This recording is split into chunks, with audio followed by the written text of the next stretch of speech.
నిన్న ఈరోజు మనందరం నా తెలుగు కుటుంబం 6 శాసనాలు. ఇది భవిష్యత్తుకు గేమ్ చేంజర్.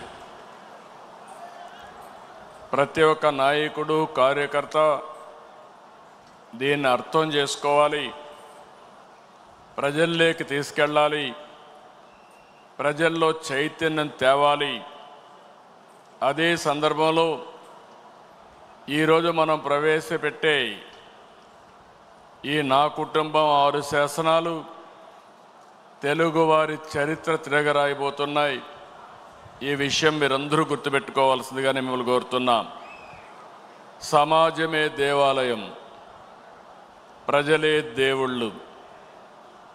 అనునిత్యం మన ఆలోచన విధానంలో మన నాయకుడి స్ఫూర్తే మనకు గుర్తొస్తుంది. ఈ మూల సిద్ధాంతాన్ని స్ఫూర్తితో మార్చుకుని కాలానికి అనుగుణంగా పార్టీలో పాలనా విధానాల్లో నూతనత్వం కోసం 6 శాసనాల్ని మహానాడులో మనం చర్చించుకున్నాం. పాత తరం విలువలు, ఇక్కడంతా సీనియర్ నాయకులు అందరూ ఉన్నారు, వాళ్ళ అనుభవాలు, వాళ్ళ విలువలు. కొత్త తరం ఆలోచనలు, యాస్పిరేషన్, వాళ్ళ అవసరాలు, వాళ్ళ ఆలోచనలు, ఈ రెండు కలిపి నా తెలుగు కుటుంబం పేరుతో 6 శాసనాల్ని ప్రతిపాదించాం. ఈ శాసనాల ద్వారా తెలుగు జాతిని ప్రపంచంలోనే 2047కి నెంబర్ 1 జాతిగా చేయాలనే ఏకైక సంకల్పంతో మనం ముందుకు పోతున్నాం. నాలెడ్జ్, టెక్నాలజీ, ఎంటర్‌ప్రెన్యూర్‌షిప్ కలిగిన యువత ప్రపంచంలో నా తెలుగు కుటుంబాన్ని నెంబర్ 1 చేస్తారు. ఇది నా విశ్వాసం, ఇది జీవితంలో గుర్తుపెట్టుకోండి. ఇది CBN కోట్ అని చెప్పి కూడా నేను మీ అందరికి విజ్ఞప్తి చేస్తున్నా. ఇందులో భాగంగా మీరు చూస్తే రాబోయే 40 సంవత్సరాలకి ఒక రోడ్ మ్యాప్ని రూపకల్పన చేసుకున్నాం. అదే సమయంలో నూతన నాయకత్వాన్ని కూడా తీసుకొస్తున్నాం ఎప్పటికప్పుడు. ఇంకో పక్క 6 శాసనాలు చేసుకుంటున్నాం. ఈ 3 కలిపి ముందుకు తీసుకుపోవాల్సిన బాధ్యత మనందరిది. ఎప్పుడు కూడా నాకు తెలుగు జాతి నెంబర్ 1. నా జీవితంలో తెలుగు జాతి కోసం మళ్ళీ అంటూ ఒక జన్మ ఉంటే తెలుగు గడ్డపైనే పుడతానని మరొక్కసారి మీ అందరికీ విజ్ఞప్తి చేస్తున్నా. అదే మారిగా ఈరోజు నా ఆలోచన, ఇది నెరవేర్చేది పార్టీ కార్యకర్త. అందుకే కార్యకర్తే అధినేత. మీరే నా హైకమాండ్ కూడా, మీరే సుప్రీం కూడా. ఇది పార్టీ సిద్ధాంతం అని మరొకసారి విజ్ఞప్తి చేస్తున్నాను. వేదిక పైన ఉండే నాయకులు కానీ మీరు కానీ అందరం గుర్తుపెట్టుకోవాల్సింది, పార్టీకి సాధారణ కార్యకర్త ఎప్పటికీ శాశ్వతంగా సుప్రీంగా ఉంటాడని చెప్పి కూడా నేను మీకు తెలియజేస్తున్నా. మామూలు విషయం కాదు. 45 రోజుల్లో 1 కోటి మెంబర్షిప్ చేయించిన, 1 కోటి పైన మెంబర్షిప్ చేయించిన ఏకైక పార్టీ తెలుగుదేశం పార్టీ.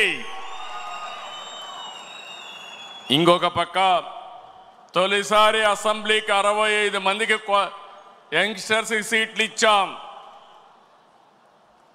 ఇది ఒక చరిత్ర. ఏ రాజకీయ పార్టీ కూడా ఇంత సాహసం చేయలేదు. అలాంటి నిర్ణయం చేశాం. 61 మంది గెలిచారు. నూతన నాయకత్వాన్ని తీసుకొచ్చాం. ఎమ్మెల్యేలుగా, ఎంపీలుగా, మంత్రులుగా ఫస్ట్ టైం అయిన వాళ్ళ మంత్రులు చేసిన ఘనత కూడా తెలుగుదేశం పార్టీది.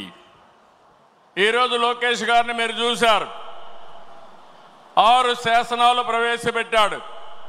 నేను మనస్ఫూర్తిగా అభినందిస్తున్నా. మామూలుగా పోయే ఈ మహానాడిని ఒక నూతనమైన దిశలో తీసుకెళ్లాలని 6 శాసనాలు ప్రవేశపెట్టాడు. అలాంటి లోకేష్ కూడా మీరు చూస్తే బాగా చదువుకున్నాడు. చదువుకొని వచ్చి ఆయనకుండే నాలెడ్జ్ని ఇక్కడ ఉపయోగిస్తూ, టెక్నాలజీ కానీ నాలెడ్జ్ని ఉపయోగిస్తూ ఒక నూతనమైన విధానానికి శ్రీకారం చుట్టాడు. ఇంకో పక్కన రామ్మోహన్ నాయుడు చూస్తున్నారు మీరు. నా మిత్రుడు ఎర్రమనాయుడు గారి కుమారుడు. కానీ ఈరోజు అతి చిన్న వయసులో కేంద్రంలో మంత్రిగా ఉండే వ్యక్తి రామ్మోహన్ నాయుడు అని చెప్పి నేను మీకు తెలియజేస్తున్నా. అదే మరి ఏ పార్టీ కూడా చెయ్యలేదు. ఒక సాధారణమైన కార్యకర్త కొడుకు వెంకట్రాజు, ఆయన్ని ఎమ్మెల్యేగా చేశాం. ఒక సాధారణమైన కార్యకర్త అప్పలనాయుడు ఒక ఎంపీగా చేశాం. మొన్నటి వరకు మీ దగ్గర కూర్చున్న వాళ్ళు ఇప్పుడు ఎమ్మెల్యేలుగా వేదిక మీదకి వచ్చారు. ఇది ఒక చరిత్ర. అంటే ఈరోజు మనం ఇక్కడికి వచ్చామంటే మనందరి మీద బాధ్యత పెరిగిందని చెప్పి కూడా నేను మీకు తెలియజేస్తున్నా. తెలుగుదేశం పార్టీ కొత్త తరహా అడ్మినిస్ట్రేషన్ కూడా శ్రీకారం చుట్టాం. ఒకప్పుడు పార్టీ గ్రామ శాఖ, మండల శాఖ, జిల్లా శాఖ, రాష్ట్ర శాఖ ఉంటే కొత్తగా ఎన్నికల్లో ప్రాధాన్యత ఇవ్వడానికి, బాధ్యత ఇవ్వడానికి క్లస్టర్, యూనిట్, బూత్, కేఎస్ఎస్ తీసుకొచ్చాం. ఎప్పటికప్పుడు ప్రజాభిప్రాయాన్ని తీసుకుంటున్నాం. ప్రజాభిప్రాయాన్ని తీసుకొని కార్యకర్తలు, ప్రజలు ఎవరిని మెచ్చితే వారికి పదవులు అప్పచెప్తున్నాం. ఇలాంటి కార్యక్రమాలతో మనం ముందుకు పోతున్నాం. నేను ఈ మహానాడులో మీ అందరికీ విజ్ఞప్తి చేస్తున్నా. 43 సంవత్సరాలుగా తెలుగుదేశం పార్టీ జెండా రెపరెపలాడుతూ ఉందంటే దానికి కారణం త్యాగాలు చేసిన మీరేనని చెప్పి మరొక్కసారి విజ్ఞప్తి చేస్తున్నాను. అందుకే 2025 మహానాడు, కడప మహానాడు కార్యకర్తనే అధినేతగా సుప్రీంగా గౌరవించి భవిష్యత్తులో మీ యొక్క సంక్షేమం, సాధికారత కోసం పనిచేస్తామని చెప్పి కూడా నేను మీకు తెలియజేస్తున్నా. అయితే ఇదే సమయంలో నేను ఒకటే మిమ్మల్ని అందరినీ కోరుతున్నా. పార్టీ మీకు అండగా ఉంటాం.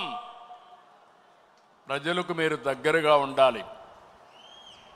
ఏ నాయకుడైతే ప్రజల్లో అనునిత్యం అనుసంధానం చేసుకొని పనిచేసి ఎప్పుడు ఎన్నికలు పెట్టినా తెలుగుదేశం పార్టీనే గెలవాలి, అన్ని ప్రాంతాల్లో గెలవాలి. ఈరోజు రాష్ట్రం అంతా కార్యక్రమాలు చేస్తున్నాం. అలాంటప్పుడు కొన్ని నియోజకవర్గాలు గెలిచి కొన్ని ప్రాంతాల్లో మెజారిటీ ఓట్లు వస్తున్నాయంటే దానికి కారణం అక్కడుండే నాయకత్వం కూడా అని చెప్పి నేను మీకు తెలియజేస్తున్నా. మనం రాజకీయాల్లో ఉన్నాం, రాష్ట్రాన్ని మార్చాలనుకుంటున్నాం. అలాంటి సందర్భంలో మీరు కూడా ఆలోచించాల్సింది, ప్రజలకు మెచ్చే రాజకీయ పాలన మీ ప్రాంతాల్లో మీరు అందించవలసిన అవసరం ఉంది. ఏ కష్టం వచ్చినా మీరు అండగా ఉండాలి, తోడుగా ఉండాలి. అవసరమైతే నాయకత్వాన్ని అక్కడ అడిగి గట్టిగా 10 సార్లు తిరిగి మీరు ఆ సమస్య పరిష్కారం చేసే బాధ్యత మీరు తీసుకోవాల్సిందిగా నేను కోరుతున్నా. ఇంకొక పక్కన నేను ఒకటే మిమ్మల్ని అందరినీ కోరుతున్నాను, మనం కొన్ని జాగ్రత్తలు కూడా తీసుకోవాలి. నేను ఎప్పుడు కూడా చాలా జాగ్రత్తగా ఉంటాను. ఈ కడప గడ్డలో చెప్తున్నా, వివేకానంద రెడ్డి మర్డరు నాలాంటి నాయకుడినే మోసం చేయగలిగారంటే తెల్లవారితో నిద్రలేస్తే ఒక అసాక్షి పేపర్ ఒకటి ఉంది, టీవీ ఒకటి ఉంది. గుండెపోటుతో వివేకానంద రెడ్డి గారు చనిపోయారు. అందరి మాదిరిగా నేను కూడా నమ్మాను. అంతవరకు ఎప్పుడు కూడా నేను వేరే కోణంలో ఆలోచించేవాడిని. ఎన్నికల బిజీలో నమ్మితే సాయంత్రం